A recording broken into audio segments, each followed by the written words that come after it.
Joy to the world, the Lord is come. Let earth receive her King. Hello বন্ধুরা, good morning, welcome back to my channel on real স্টোরিতে আমার সমস্ত বন্ধুদের অনেক অনেক স্বাগত আর প্রচুর প্রচুর ভালোবাসা নিয়ে। আর মর্নিংই জানাচ্ছি তার কারণ এখনও পর্যন্ত 12টা বাজেনি, 11:30 বাজছে, ওই জন্য মর্নিংই বলছি। তো আজকে হচ্ছে শুক্রবার, সকাল 11:30 থেকে ব্লগটা শুরু করলাম। আমি এখন রান্নাঘরে আছি অবভিয়াসলি, আর আমি এখন রান্না করছি। এত বেলায় কেন রান্না করছি, আজকে শুক্রবার, গুড ফ্রাইডে, ওই জন্যই হচ্ছে একটু বেলাতে রান্না বসিয়েছি। শিয়াকে পড়াতে এসছে, আন্টি পড়াচ্ছে।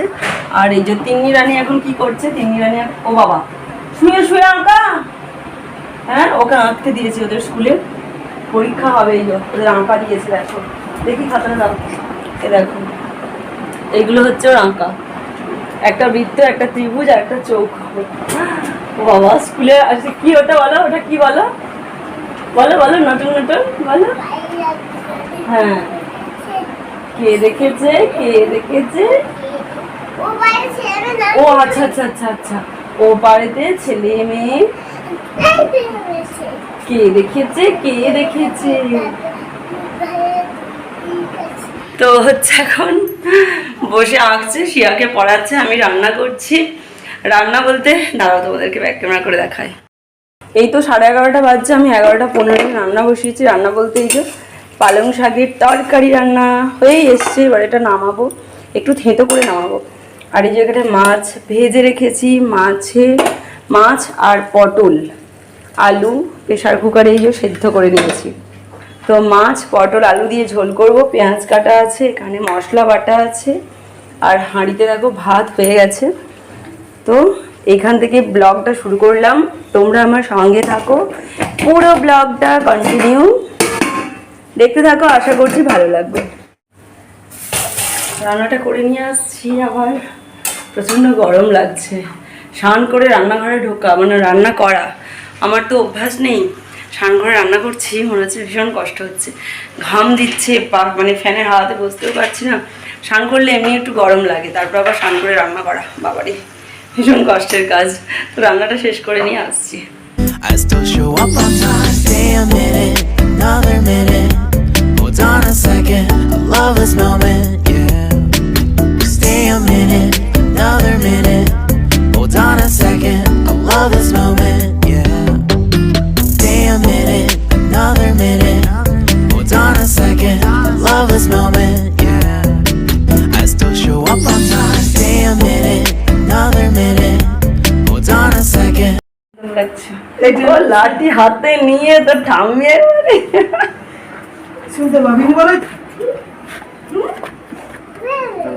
তো ঠামি প্যান্ট পরে না বাপের বাড়ি চলে যেত, এখন আবার লাঠি হাতে নিয়ে যাচ্ছে। হ্যাঁ, জামা না পরে প্যান্ট পরেই বাপের বাড়ি চলে যেত, এখন আবার লাঠি হাতে নিয়ে যাচ্ছে।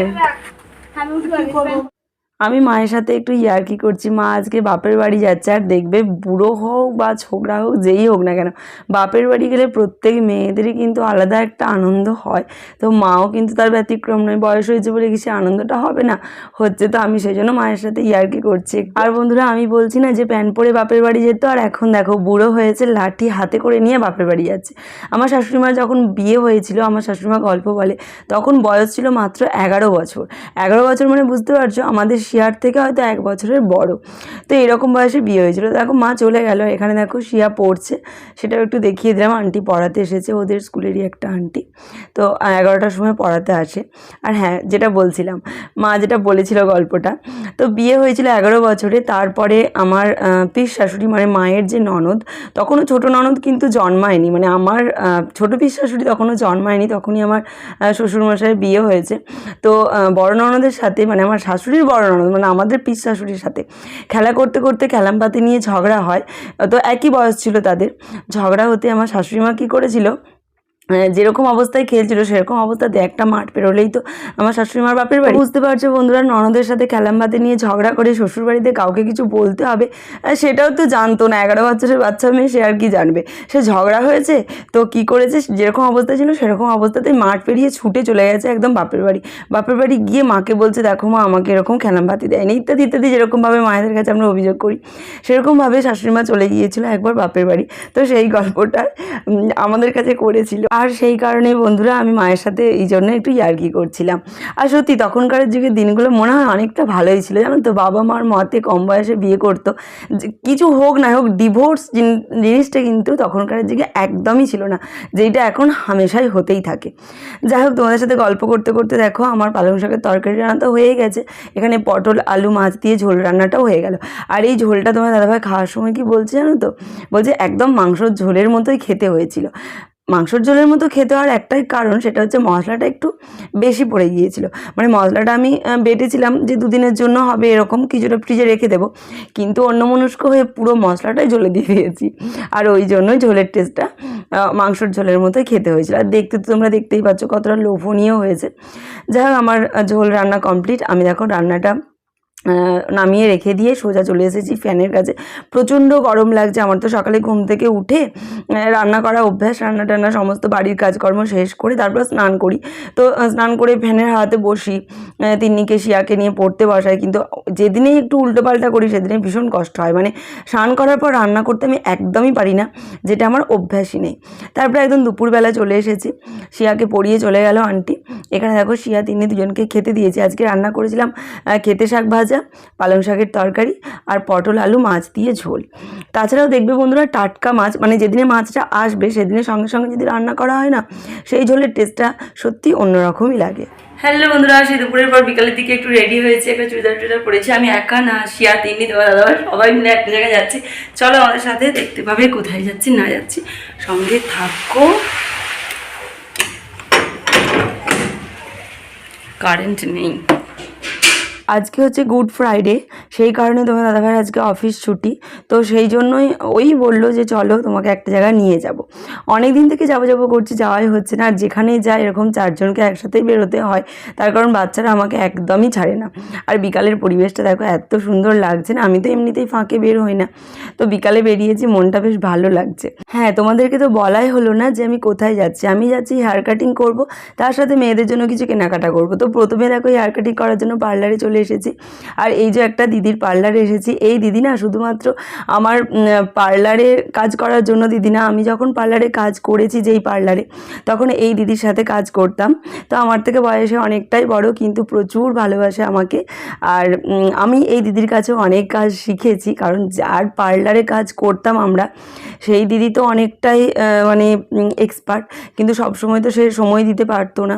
তো এই দিদি আমাকে অনেক কাজ শিখিয়েছে, আর আশায় হয় না। তাই আমি আজকে এসেছি, আমাকে বলছে এতদিন তুই কোথায় চলে গিয়েছিলিস। আর আমি যে পার্লার তুলে দিয়েছি এই দিদি জানতো না, তাই বারবার জিজ্ঞাসা করছে কেমন পার্লার চলছে ইত্যাদি ইত্যাদি। আমি বারবার বলছি আমি পার্লার তুলে দিয়েছি, সে কিছুতে বিশ্বাসই করতে চাইছে না। দেখ, তুই পার্লার তুলতেই পারিস না, তুই ভালো কাজ করতিস, কী করে পার্লার তুলতে পারিস, এরকম নানা রকম প্রশ্ন করেই যাচ্ছে। বিশ্বাস করছেই না যে আমি পার্লারে এখন কাজ করি না। তো যাই হোক, ওকে বোঝালাম, বুঝিয়ে বললাম যে এই ব্যাপার হয়েছে, আমি তিন্নিকে নিয়ে কাজ করতে পারি না, আর কোণে টোনে সাজাতে গেলেও আমি বাচ্চাদেরকে বাড়িতে রেখে যেতে পারি না, সেই জন্য একদম পুরো স্টপ করে দিয়েছি। অনেক বলার পরে যাই হোক সে বিশ্বাস করেছে। আর অনেক দিন পরে দেখা হয়েছে, বুঝতেই পারছো, একসাথে আমরা 1-1.5 বছরের মতো কাজ করেছি, সেই জন্য প্রচুর গল্প জমা হয়েছিল। গল্প করতে করতে দেখো আমার হেয়ারটা কাটিং করে দিল। কোনো রকম কাটিং করিনি, আমাকে বারবার বলছিল তুই কাটিং কর, তুই আগের মতো স্টাইল কর, কেন এরকম হয়ে গেছিস ইত্যাদিতে নানা রকম প্রশ্ন। আমি বললাম না, আমাকে সিম্পল করে কেটে দাও, আমি এখন সিম্পল করেই থাকবো, পরে এখন আমি স্টাইল করব বলে কাটিং করে চলে এলাম। আর এইদিকে শিয়া তিন্নি দুজনকে নিয়ে হচ্ছে ওর পাপা খাওয়ার জন্য গিয়েছিল, তো সেখান থেকে দেখো ওদেরকে খাইয়ে আমার জন্য খাবার নিয়ে এসেছে। তো আমি শিয়াকে দিচ্ছি, তিন্নিকে দিচ্ছি, ওর পাপা বলছে কি তুমি খাও, ওদেরকে খাইয়ে নিয়ে এসেছি। ও যে চিকেন ইন্টারনেট খেয়েছে, একটা ওটা আইসক্রিম খেয়েছে, আমি খেয়েছি একটা, খেয়ে ব্যাস হয়ে গেছে, যা খাওয়া হয়ে গেছে। না আমি খাবো না, না না না ও খেয়েছে, কেরম মনে খেয়েছে তো জোর করে খাওয়াচ্ছে। ওদেরকে খিদে পাবে, আমার খিদে পাবে। এই যে বড়টা হবে এত বড় একটা পিজা খাইছে ও খাই আমরা ছোট রাখি তুই তো ইন্টারনেট থেকে বলে আমি খাবো না ওইটা তুই অন্য খাবি বললি এই যে ছোট ছোট বলে কেন আমি নেড়া আমার ছেলেদের মতো তার থেকে শিয়ার মতো নেড়ু হয়ে যাবো। আগের বারেও বন্ধুরা হেয়ার কাটিং করার পর তোমার দাদাভাইকে দেখাতেই বলে কি চুল আরও কাটতে হবে, এবারেও সে একই কথা। জানি না কীরকম কাটিং ওর পছন্দ, তো আমি বেশি চুল মানে ছোট পছন্দ করি না। তো আমাকে বারবার বলছে দূর তোমার হেয়ার কাটিং হয়নি। তো ওখান থেকে দেখো আর বেশি তর্ক ঝামেলা করলাম না, চলে এলাম একদম মার্কেটে বললাম তো মেয়েদের কিছু জামা কাপড় কেনার আছে, তো সেখান থেকে কিনে নিয়ে হচ্ছে চলে যাব। তো এখানে দেখো এই সাদা ড্রেসগুলো মানে ফ্রকগুলো বেশ ভালো লাগছিলো।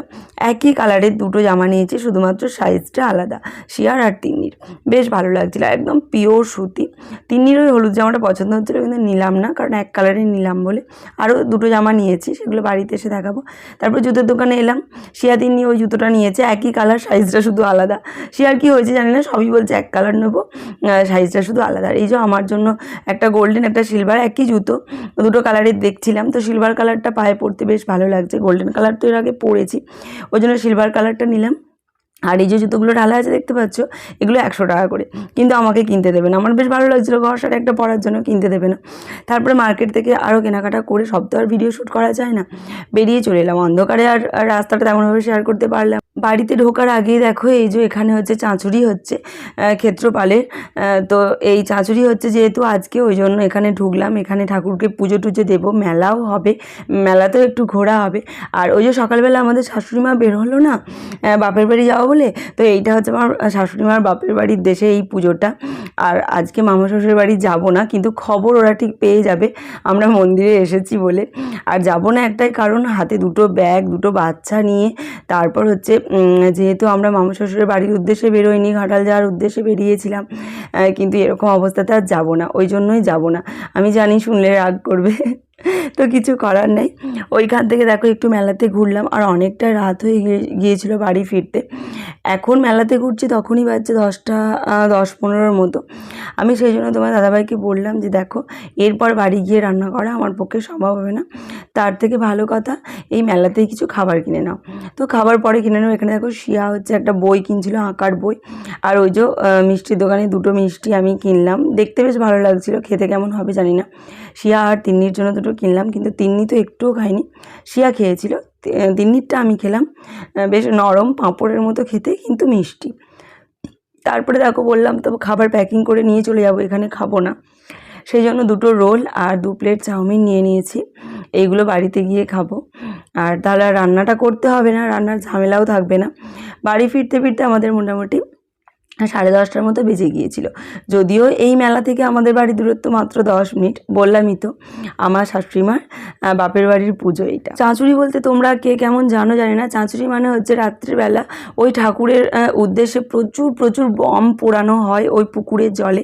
আর এই যে দেখো লাইন ধরে লোক আসছে শুধুমাত্র বম পোড়া দেখবে বলে, কিন্তু আমার সেই সৌভাগ্য একবারও হয়নি বাচ্চাদের জন্য, আমি কিন্তু কখনোই দেখিনি। তবে ইচ্ছা আছে, যখন দেখবো তোমাদেরকেও দেখাবো। দেখো কত বাইক দাঁড়িয়ে আছে, পুরো এরকম গ্যারেজ বোধহয় 4-5টার বেশি গ্যারেজ, এরকম ভিড় করে গাড়ি দাঁড়িয়ে আছে। আর ওই যে দোলাই করে নিয়ে যাচ্ছে বাবাকে, বাবা দেশ ঘুরতে গিয়েছিল, মানে এখানে যে ক্ষেত্রপাল বাবা, তাকে দেশ ঘুরিয়ে নিয়ে এলো। এরপর চাঁচুরি শুরু হবে। চলে এসেছি আমরা, একদম পার্সেল করে নিয়ে চলে এসেছি খাবার, আজকে রাত্রে রান্নাবান্না। চলে এসো একটু ফ্রেশ হই, তারপরে দেখি। আর যা যা কিনেছি আজকেও দেখাতে পারবো না মনে হয়, পরের দিন দেখাবো। পরের দিন দেখিয়ে তারপর হচ্ছে ব্লগটা শেষ করব। ভীষণ টায়ার্ড হয়ে গেছি। এই যে ব্যাগের মধ্যে সব আছে, খাবারগুলো পার্সেল করে নিয়ে এসেছি। এটা লম্বা করে খোল, লম্বা করে দেখা। এটা 10 টাকা দিয়ে কিনেছে, ছেড়ে দেয় একদিকটা ছাড়। হ্যাঁ, আর তিন্নির বেলুন আমার হাতে আছে, আর এই যে খাবার। চ খাবারগুলো ঢালি, হাত পা ধুবি চ। সারাদিন সংসারের কাজের চাপ, তারপর কোথাও বের হলে না আমার ভীষণ কষ্ট হয় বন্ধুরা, আমি ওই জন্য চট করেই বের হই না। আর দেখো এখানে হচ্ছে সমস্ত খাবার আমি প্লেটের মধ্যে নিয়ে নিয়েছি। আমি আর তোমার দাদাভাই চাউমিন খাবো, শিয়া তিন্নি হচ্ছে এগ রোলটা খাবে। আজকের ব্লগটা আমি এখানেই শেষ করলাম। গুড নাইট, টাটা, ভালো থেকো। আর আমার নতুন ব্লগের জন্য অপেক্ষায় থেকো বন্ধুরা, টাটা।